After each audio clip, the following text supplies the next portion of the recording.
sober. It's a sobering thought to know what we got. 18 summers wild, can't slow down the clock. We gotta make these numbers, can't hold you a lot. Tell you I love you for every single one of them. Watch. 18 summers with you. I only got 18 summers with you.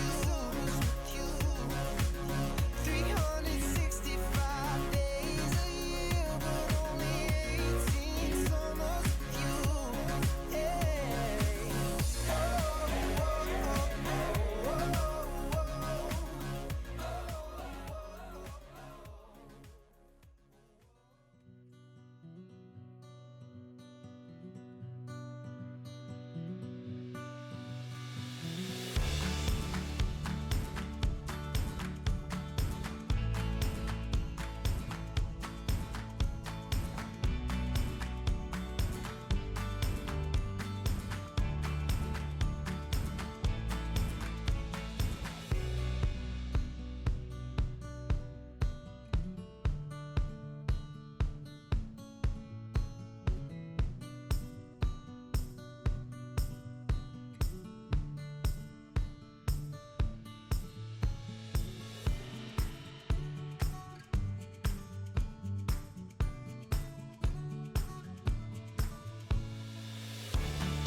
Hey, and welcome to 18 Summers. It's a channel about a family of 6 that travels full time. And, it's been a while since we've put out a video.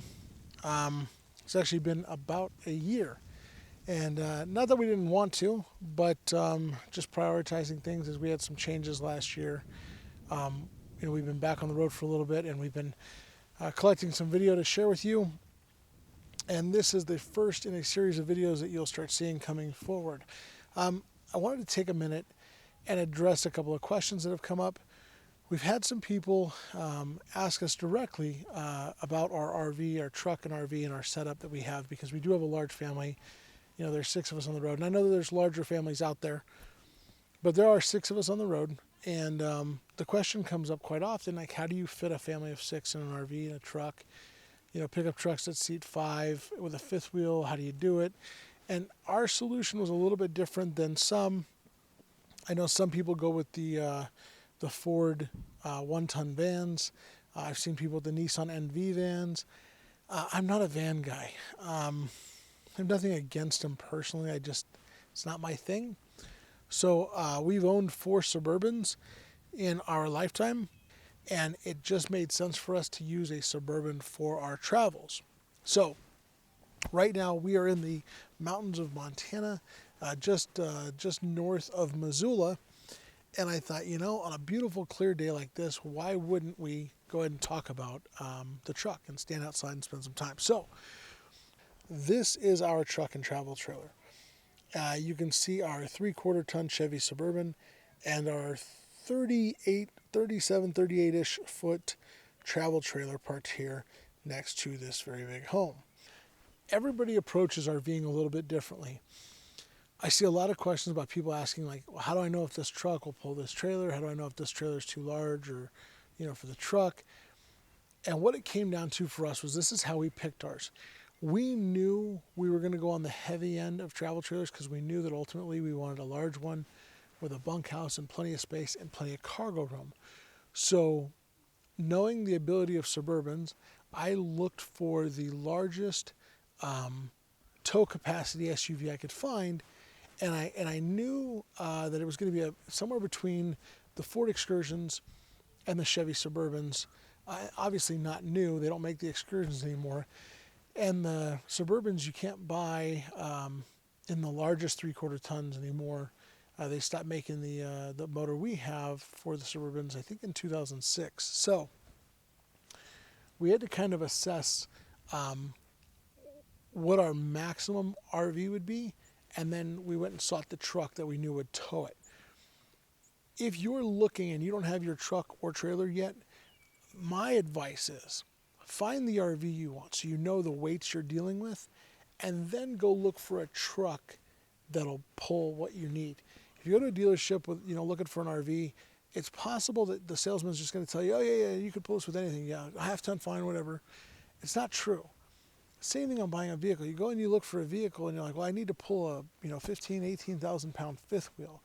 A lot of times these salesmen, and I have nothing against salesmen, so don't thumbs down the video because of this, but a lot of times salesmen, they don't know tow capacities and weight ratings, and you've got to do the research for yourself, because while you may find some that are really good that do know this, you may find some that don't. So you need to be the one that does the due diligence and figures out exactly what is and isn't, a right vehicle for you and for your travels. Let's take a look at the truck that we have, because we knew what we were going to get in a travel trailer. We knew roughly the weight and stuff. So let's go take a look at the truck. I'll tell you all about it, and then we'll take a look at the travel trailer.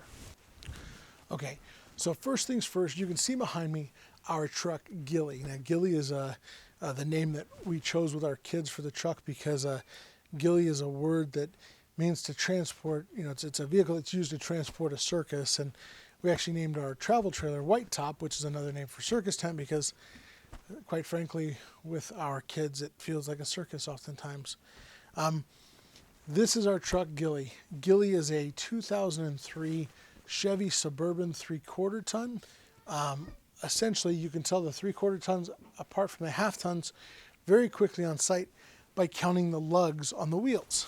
As you can see, these wheels have 8 lugs. A half ton is a 6 lug on a Chevy, and a 3/4 ton is an 8 lug. Okay, other than being a 3/4 ton, you might ask, well, what makes this Suburban so special for you? Why pick it? Well, it's an 03, and it came with an 8.1 liter, which is the 8100 series Vortec motor. The 8100 Vortec has 340 horsepower and 450 foot-pounds of torque. I think it's actually 455 foot-pounds of torque. It's an impressive setup.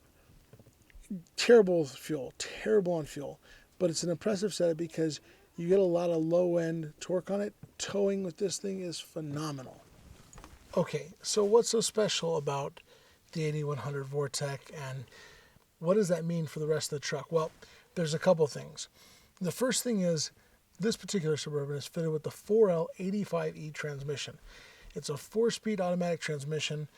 It does have a tow setting on it, which changes your shifting ratio and stuff.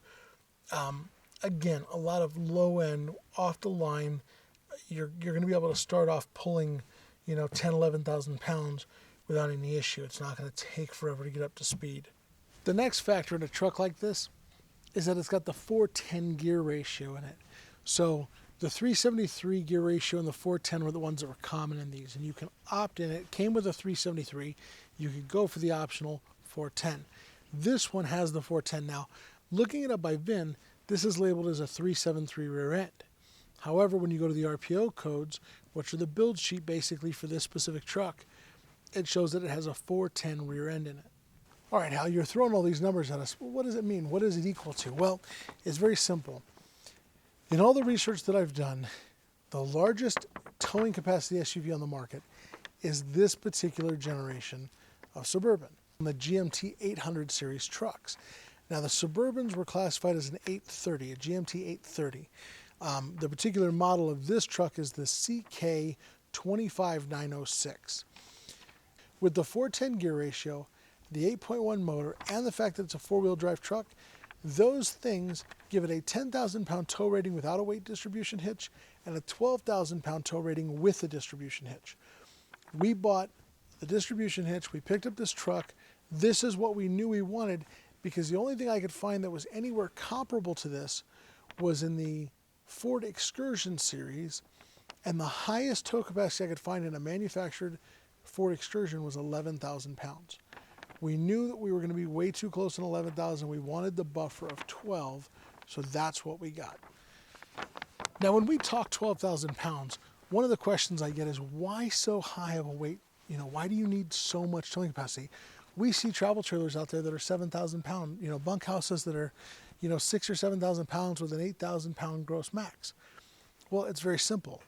When you buy a travel trailer that's got a net weight or a curb weight, if you will, of 6,500 pounds, and a max weight of 8,000 pounds, you only get 1,500 pounds of cargo.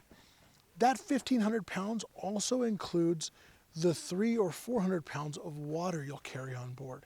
Whether it's in your fresh water, it's moved to gray water, it's become black water, it doesn't matter. That weight is included in that 1,500 pounds. The RV that we bought, we specifically looked for one that was a higher cargo weight rating. So the reason we picked this particular travel trailer was because of its weights. So the curb weight on this travel trailer is 7,862 pounds. The gross max weight is 11,050 pounds. That leaves us 3,188 pounds of cargo space. When you subtract a full tank of water, which is 425 pounds on this trailer, it still leaves us over 2,600 pounds of cargo. Well, by the time you add in your Blackstone griddle and your little fire pit and a heater on the inside, plus clothing, a few books, some toys, computer, a desk for dad to work at, all that stuff, you have some weight, and that 1,000 pounds is not going to cut it. So that's why we went to a higher cargo carrying travel trailer like the Palomino Puma. This particular Suburban is well equipped. We have a third row seat, we have a 60-40 split middle bench, and we have the captain's chairs in the fronts. Love those. They're heated, very nice. It's leather interior, which can be a downer sometimes when you're dealing with kids and car seats because it can kind of indent the leather. But these have done pretty well, and we've got some foam pads we put under the kids' car seats. This area here is where our dog spends his day on our travel days. It gives him plenty of room. We unfold his blankets, put it out his bed, and he's very comfortable back here while we're driving around. On the interior, it is leather, heated seats, power windows, power door locks, cruise AM, FM, CD changer. It also has a DVD player. Now, if you look at the roof, you'll see a couple of antennas. We have one for the OnStar system and one for the television that's in here. The television has a tuner in it, and that tuner allows the kids to watch TV even if they don't want to watch a DVD. Now, to answer questions about our travel trailer setup, let's go take a look at it. So right now I'm standing on the driver's side of our 2009 Palomino Puma 31 BHSS. I believe that stands for 31 model bunkhouse super slide. Now, as you can see here, it actually has two slides, not just one. So why they didn't call it a bunkhouse double slide, I don't know. I'm not the manufacturer. Now, this RV had what we needed as far as axle ratings. It's a little light on storage, but most travel trailers are light on actual storage space. So we've had to get creative. And as you may or may not know, RV dinettes can be very uncomfortable, so we've actually ripped ours out. We took our dinette and our couch out and replaced it with a couch from a fifth wheel and a desk that was custom built by a friend of mine. Okay, so here in our travel trailer, we've made a few adjustments. Now, I told you we took out the couch and the dinette, put in a desk and a different couch. So these are those pieces. This is the couch that came out of a fifth wheel toy hauler. It was a sectional couch, and we were able to use these two pieces in here. This is my desk that we put in. This is where the original couch was, and that's where the dinette was. We've taken that whole section out and replaced it with this. And I told you we had a bunk room, and this is the back bunk room. This wall here slides out, and that made for a very nice situation. We have the lower bunk that folds out to a queen-size bed. We have the upper bunk, and then we have a bunk on this side. And back here, there's storage, and on the outside of this compartment, there's storage for our outdoor stuff. This had the option of an outdoor kitchen, when it was new. This particular one was not built with the outdoor kitchen. It was built with what they called a Puma den, and that is a really nice storage space. I would prefer to have an outdoor kitchen on an RV. However, because we're limited for storage space, that one actually works out a bit better having the storage than the kitchen. This is our setup. It's not big. It's not complicated. Well, it is long. It's very large. But it's not complicated. It wasn't overly expensive. I think altogether, between the purchase of the truck and the purchase of the travel trailer, not thinking of maintenance or anything we've done, we probably have $20,000 in the two of them. That's a really inexpensive way to start RVing. When you start to see that some people are spending $70,000, $80,000, $90,000 and they're taking on payments, this to us was the right way to go. It worked out well for us, and we were able to make it work in a way that we've been doing this now for 20 months. If you want to know more information on the specifics of the truck and the travel trailer, Be sure to comment below. I'll also put up links in the description below that allow you to read more about our particular vehicles, the GMT 800 series trucks, especially the CK 25906s. And then also I'll put the specs and the floor plan of our travel trailer. If you're looking for a good resource because you're trying to figure out, well, wait a minute, how do I know what a truck can tow? Down below there's 3 links. There's one for the Ford forums, the Dodge forums, and the Chevy forums. And each one of them, you're able to go in and put the VIN number of a vehicle you're looking at and pull up all the specs on that vehicle. The only thing it won't show is the RPO code options, but it will tell you the different ratings based on what the options are. For example, when I look up the VIN number for my 2003 Chevy Suburban 2500, it comes up with the 373 rear end, like I said earlier. However, looking at the RPO codes, I can see that that's not the case. It was actually built with an optional 410 rear. Those are the things you need to look out for, because those are the things that will give you your accurate understanding of what that truck is capable of doing. Don't settle for not knowing. Don't trust somebody else's word for it. Go and do the research yourself. It's not hard to do, and there's plenty of towing calculators out there that allow you to figure out what you are capable of towing and not towing based on the numbers you find through your VIN report. Those forums are free to use, they're really easy to use, and it has everything you need to know.